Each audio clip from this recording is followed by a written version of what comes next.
Hello, it's April the 11th, 2018, and we have some real interesting Q posts today. We're going to start with 1125. It says, FBI burning the midnight oil.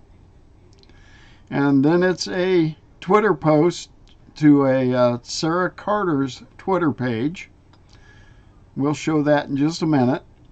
Next it says, what was just released to Nunes? Question mark. And then there's a link there to a New York Times article. And then it says, warning? Question mark. Telegraph? Question mark. Then there's a link to Donald Trump's Twitter page. And he says, it's happening. Q. Now, if you remember, we were told yesterday that it's happening. So I've got some real interesting news because it is happening. You're going to see some real results now. Everybody's been saying, I want to see some arrests. Well, you're going to see some arrests very, very soon. There's a key date coming up, which is 4/16. That's only 4 days away. And I do believe that on that day, if you haven't already seen something in the mainstream media news by then, that, well, you're going to see something by the 16th, on the 16th or by the 16th. So anyway, we'll get on with this. It is happening. Good news for the American people. Good news for the world. This is awesome. All right. Anyway, FBI burning the midnight oil. Let's go to the Twitter page of Sarah Carter. It's funny, this Twitter page says midnight. The E-Man, detective for life, replying to at Sarah Carter DC. Says this Wednesday, question mark, midnight, question mark, 6 p.m., question mark. Or will they keep up with the toothless bite? If Nunes commits to it, do it. Don't turn back, even if it's a day late. We the people wants scalps now. Enough is enough. Then if you go back and read the comments, there are a lot of them. Most people are just flat out angry at the hole our nation built over the last 16 years. We no longer care about the usual excuses of national security, personal safety, negotiations, or anything else. Everything come into the light of day. To hell with the consequences. So be it. Agreed. Red pilling should be like taking off a Band-Aid. Just rip it off. Hit people in the face with a bag full of reality. You likely have family members who would kill themselves if they were hit in the face with a bag of reality. The red pilling of the population has to be done in stages. Don't have to hit them with everything. Latest figures I've seen is 60-40. You think they'd coddle us if roles reversed? No, they wouldn't. Anyway, that's all I'm going to read of Sarah Carter. I'll leave links to this stuff if you want to go back through it and re-look at it. Back to this, it says, what was just released to Nunes? According to Politico, the Justice Department has turned over the document that launched the Russia probe. So Nunes finally has the document they have been after for months and months. A day after Representative Devin Nunes, chairman of the House Intelligence Committee, threatened the impeachment of FBI Director Christopher Wray and Deputy Attorney General Rod Rosenstein, the Justice Department on Wednesday turned over the document that launched the Bureau's Russia investigation in 2016, cooling the latest confrontation between the House Republicans and intelligence community leaders. Nunes, a California Republican, had demanded an unredacted version of the document by Wednesday afternoon, and the Justice Department provided one with a few redactions that it deemed necessary for national security. Nunes praised the cooperation and said the document would aid his committee's ongoing investigation of the department and the FBI. So I'll leave a link to this article. It continues, and I'm not going to read it. They have their document. Q also gave us a link to a New York Times article. Let's go check that out. It says, aide ousted from White House, reemerges at Justice Department. A former American intelligence officer who came under intense scrutiny during a stint at the White House last year is returning to government as the National Security Advisor to Attorney General Jeff Sessions, according to a person familiar with the decision. The officer, Ezra Cohen Watnick, will play an important role at the Justice Department, advising Mr. Sessions on counterintelligence and counterterrorism. Mr. Cohen Watnick is known to be hawkish on Russia and China, believing the intelligence community needs to take a more aggressive approach in countering their activities. Both countries conduct wide-ranging espionage in the United States that targets commercial and government secrets. Mr. Sessions is broadly viewed at the Justice Department as lacking experience in the area. Well, it's probably a good idea to have some hawkish people in there because we need to strengthen our intellectual property rights view. These countries are, especially China, steals our intellectual property all the time. And we can't allow that to continue to happen. I do not know Mr. Cohen Watnick. If anybody's aware of anything about him, leave comments, please. I just haven't had time to do the research on him that really needs to be done. And I wanted to get this out to you as quick as I could. So comments are appreciated. Thanks. Warning? Is that a warning? Telegraph? Is that a message to somebody? Well, very possibly. Next line. It is a link to Donald Trump's Twitter page. And Q says, it's happening. And hey, I'm telling you, it is happening. We are about to see some major arrests.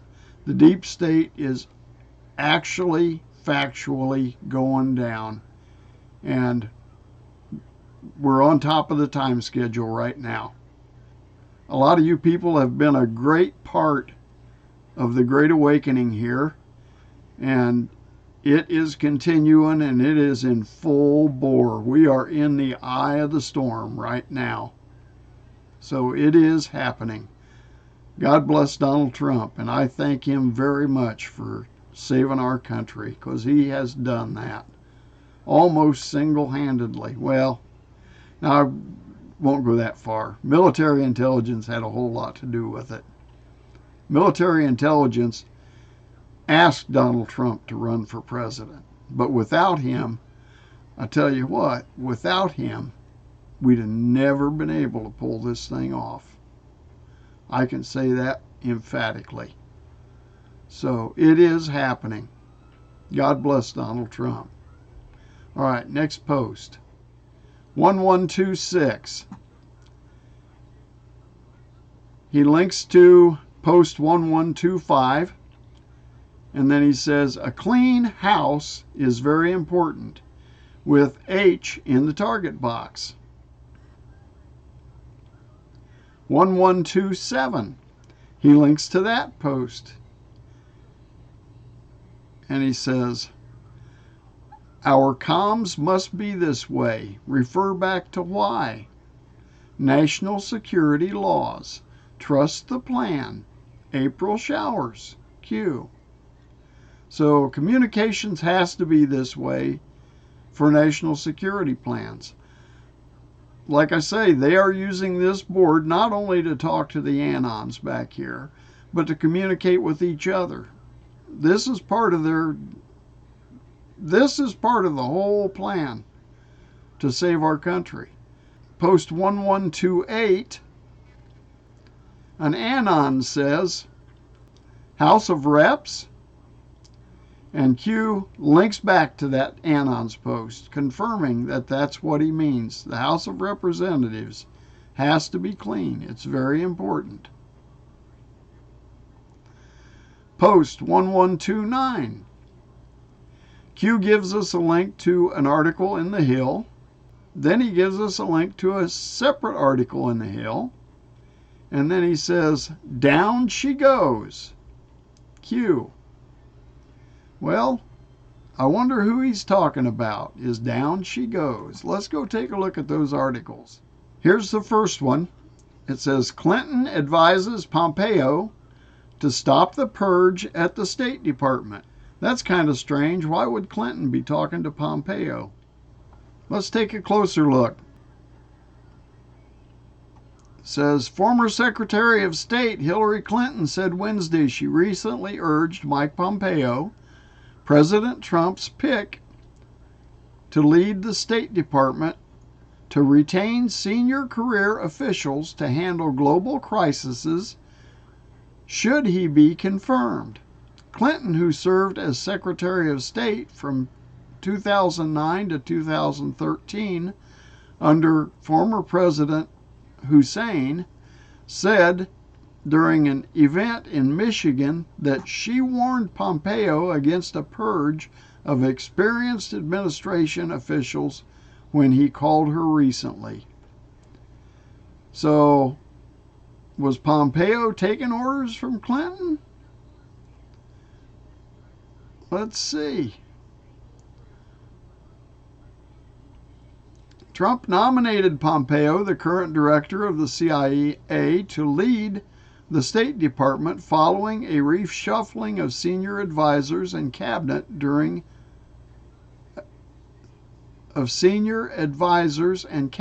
officials starting last month.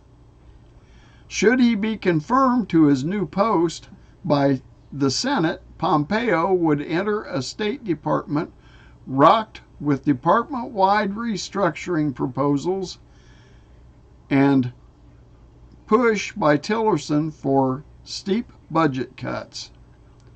Tillerson, who saw the department's entire senior administrative team resign when Trump took office, led the State Department for a little over a year.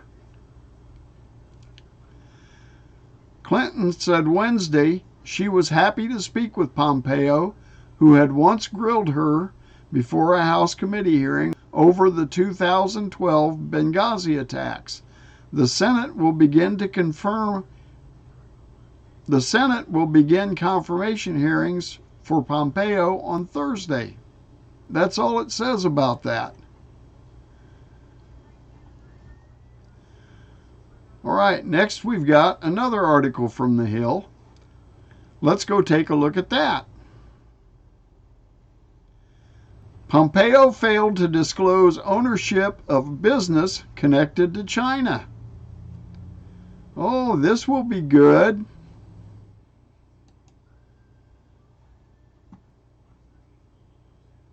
CIA Director Mike Pompeo did not disclose last year that he owned a business linked to a Chinese government-owned company, McClatchy reported. Pompeo, who was recently nominated by Trump to be Secretary of State, failed to disclose his business ties to Chinese government oil and gas company. In the questionnaire he was required to fill out to be confirmed as CIA director by the Senate. That omission could be an issue for him during his confirmation hearing before the Senate Foreign Relations Committee on Thursday to be Secretary of State. So poor old Mike Pompeo may not make it. I really think, even though Q had said to trust Kansas, he always called him Kansas. He never called him Pompeo. Q always used everybody else's name. Q said disinformation is necessary. And I believe this is a case where Q really disinformed us on purpose to make the deep state believe that Trump trusted Pompeo so that he would take enough rope to hang himself.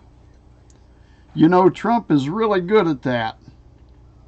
He gives people just enough rope so they can hang themselves. And I think that's what he did with Kansas. Or should I say Pompeo?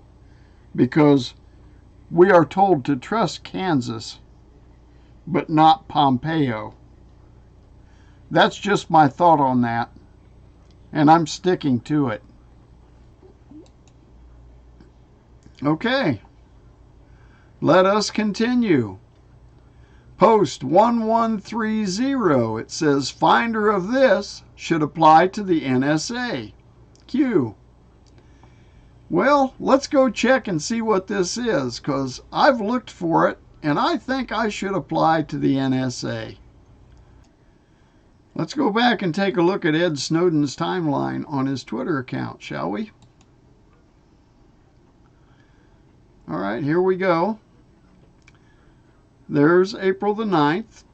Here is the beginning of April the 10th. He says, before you read or watch Facebook's CEO testifying today, you need to read this. He's not sorry. Every activity we've seen from this company is part of the same unbroken strategy of deception. And he's retweeting a post that says, as we all listen to at FINKD, I guess that's Zuckerberg, short for Zuckerberg, apologized to Congress for the umpteenth time. It's important to remember that Facebook's leaking user data isn't new or an accident. All right. Next post is a retweet. It says, this information that was public for most users, yes, after Facebook forced all users to make it public in the 2009 privacy transition. Gee whiz, Mark. And they did. They forced that.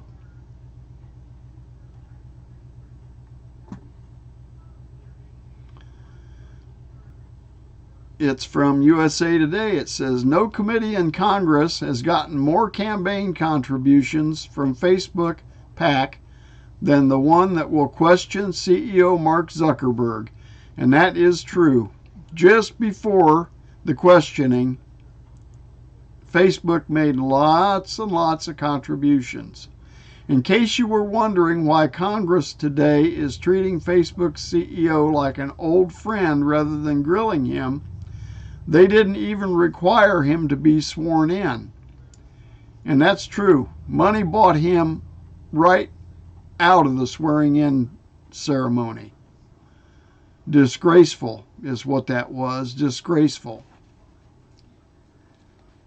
All right. Dustin Volts, he says, in a roundabout way, Zuckerberg basically just acknowledged GDPR privacy protections are not being fully extended to the United States, as at David Ingram originally reported. Next retweet says, "Yet, did anyone else catch this? Zuckerberg seems to have acknowledged that some higher level of consent should be required for face recognition. Facebook has enrolled the majority of its 2 billion users in face recognition database without expressly asking their permission." And just to add something else, they also are trying to change laws in several states to allow facial recognition. So Facebook is hard at it. Here we go. Facebook-backed lawmakers are pushing to gut privacy laws as Zuckerberg prepares to testify. A powerful Illinois privacy law will be facing new threat. So yes, he's literally trying to do that. Justin Brookman, "This is classic Facebook." Grassley asks about Facebook data usage practices, and Zuckerberg gives an answer about audience controls. Facebook always tries to frame privacy as you versus the world, not you versus Facebook. And this is good. I'm going to play this video for you, not off of this platform though. Here's the video. Open up the process of how the site is governed in order to make it just a better process for everyone. So who is going to own the Facebook content? The person who puts it there, or you? The person who's putting the content on Facebook always owns the information, and that's why this is such an important thing, and why Facebook is such a special service that people feel a lot of ownership over. Right? This is their information; they own it. And you won't sell it? They often want to. No, of course not. I mean, they want to share it with only a few people. Right? I might upload a photo album that I only want to share with a few members of my family or my friends from high school, and I mean, it's really important that information only goes to those people, and people feel a really strong sense of ownership over that, which is why it was really important to say, we trust our users, and that's why we're going to open up governance like this. You say there's a contradiction between people wanting to share information online and wanting to control it. Why? Well, I mean, I think, everyone wants to be able to see all the information that's out there, and at the same time, everyone wants to make sure that they're only sharing their information with the people who they want to see it. So it's important that we design a system where people can do both. So just to be clear, you're not going to sell or share any of the information on Facebook? What the terms say is just, we're not going to share people's information except for with the people that they've asked for it to be shared. And everyone gets privacy settings, which has always been one of the big differentiators for Facebook, and what makes it a really different service for people is you can say, I want this photo album to go to these people, or I want this note to go to these people, and the privacy controls on Facebook are really unparalleled by anything else. But how are you going to make money if you won't sell or share people's information? The model is advertising, right? I mean, people's information is their own, but there are a lot of different companies and entities that want to buy advertising to take the information that they have, whatever their message is, and reach more people with it. So our advertising is growing really quickly just because the number of people who are using Facebook around the world is growing quickly, right? So just past 175 million users.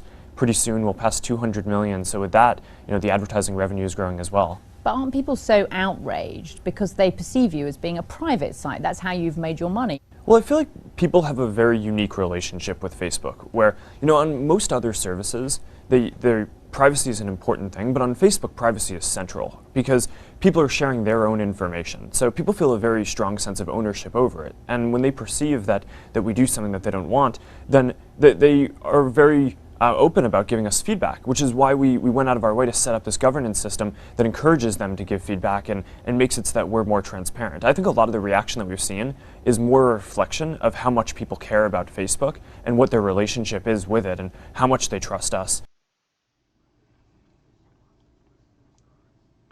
Amy Stefanovich, what Suck just said, Facebook obligation to ensure Facebook is used for good is scary.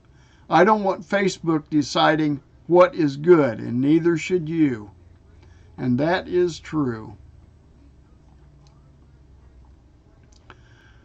This Cassie Hunt says, it's easy to say publicly you support regulation, but actions speak louder than words. And that's true. Here's another one. A dangerous thing to say on multiple levels. Zuckerberg says platforms have the responsibility for content now that technology can scan and classify whether it is bad, and bad is in quote marks. Yikes, Zuckerbowl. Ed Snowden says, they call me a criminal. He's retweeting Alan Rappaport, and Alan says Zuckerberg is not able to give a straight answer about whether Facebook tracks browsing activity after the user logs off. And you know darn well they do. He so much as said so. As a matter of fact, he did say so. And I don't want him tracking me after I log off. Good Lord. Jillian says, I am very committed to making sure that Facebook is a forum for all ideas. No, you are absolutely not, and I have a decade of research to prove it. See @censored, onlinecensorship.org. So, Facebook is a forum for all ideas. No, they are not. No, they are not. They've censored a lot of people off of that site. I've been censored on that site. I'm sure a lot of you have too. Matt Cagle, why can't users easily remove their data from Facebook to another social media site? And it's not easy. Facebook's download my data tool is expressly designed only for your personal use and is not intended or designed for use with another service. That is not true portability. And, you know, even after they delete your data is not deleted. The story on Zuckerberg's disappearing messages last week seems small, but really was instructive on how he views his own privacy, more important to him than the users of his own network. Really just damning. This is a relatively tame and friendly hearing for Zuck. Most senators just want him to commit to working on their bill or pet idea. Senators asking about monopoly or political bias haven't trapped him. I expected much more aggression. I'll bet his team will be pretty happy. Well, he paid him a lot of money. These Judiciary Committee senators now questioning Zuckerberg about privacy voted to extend NSA spying. So there's a list. Here we go. This is a repost. This is just user data, and some of it is blacked out so you can't read it. This says, in case you can't read it, deleted messages just get marked as deleted, but are not removed from the systems. Facebook says that messages can never be deleted. This now includes all chat messages too. So messages, chat messages are never deleted out of Facebook's system. They stay in there with your name attached to them. And last but not least, Edward Snowden says, speak not because it's safe, but because it's right. So, Ed Snowden, a true white hat. I can say that emphatically, a true white hat.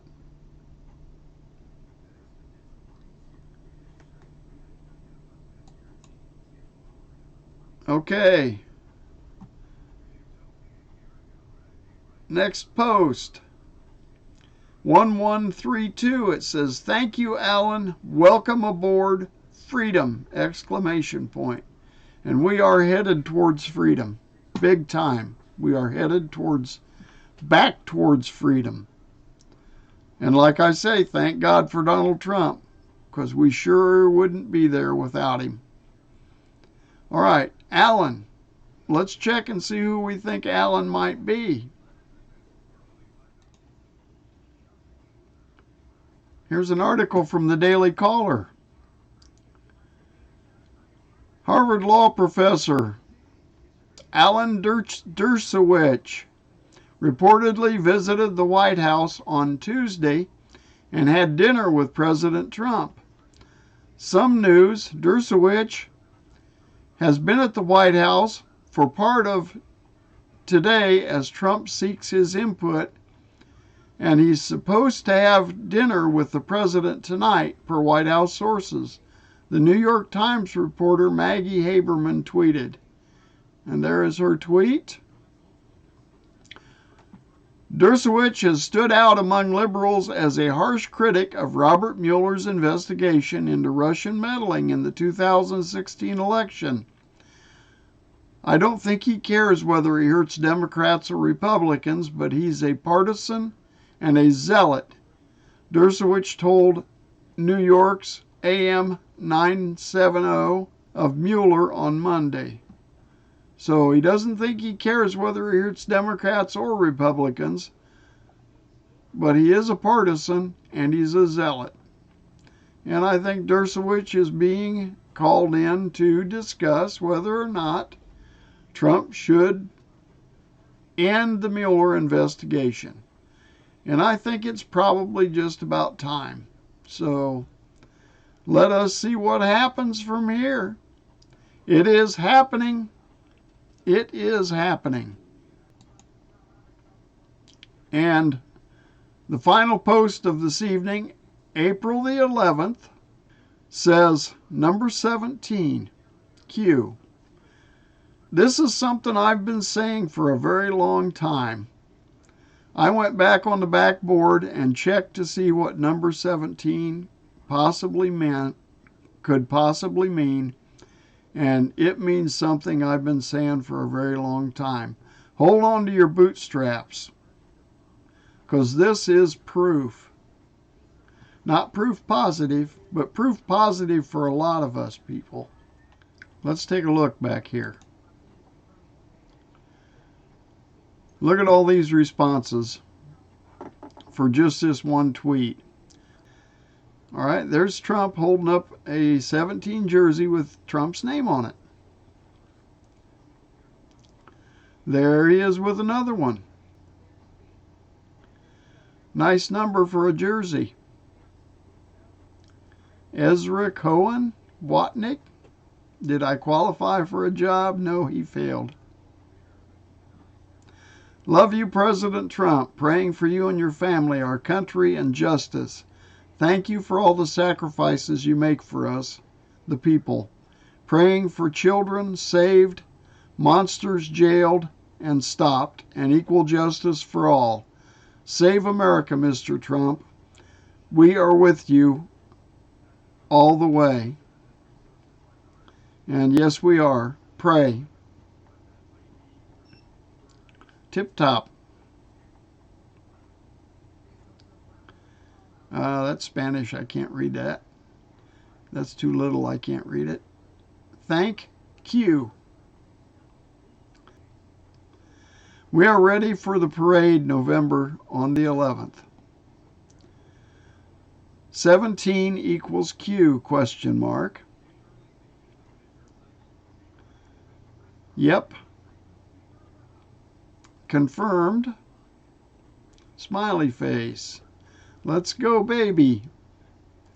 That's too long to read. 17th letter equals Q. Well, they're getting close here. Q has the con. Yes. Thank 17. Wait, that doesn't work. Thank Q. All your number 17 belong to us. Now that's a cute one. There's Trump with his 17 jersey again. Come on, you guys.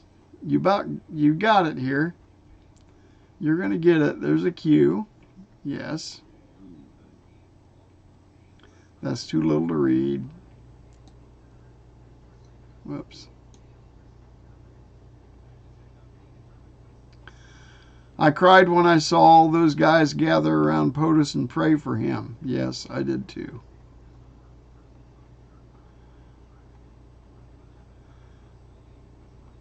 $17 equals Q. 17 equals Trump jersey. Has anybody got a clue yet?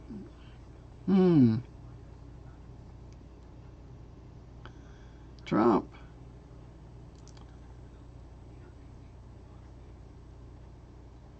Did they take some of these down? I think they took some of these down. There's 17 in Trump. They took some of these down so they wouldn't dox him.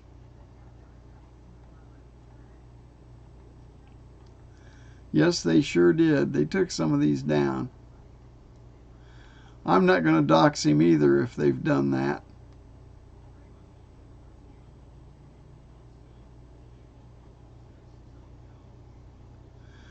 POTUS is number 17. Q is the 17th letter.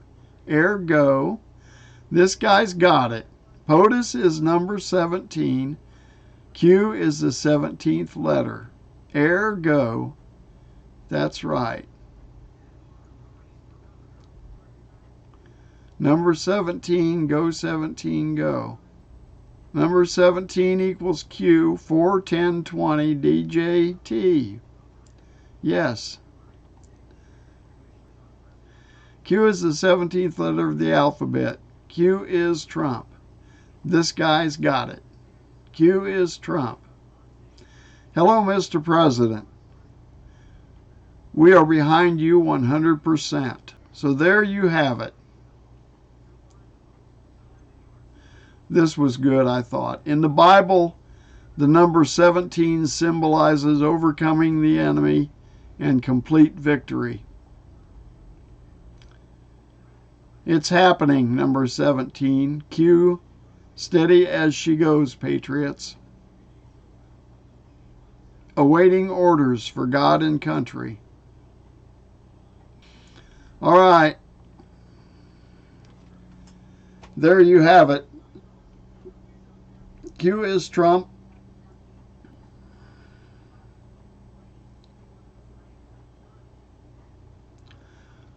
All right, there you have it. That was the last post of the evening. Let's go back and double check, make sure we got no more.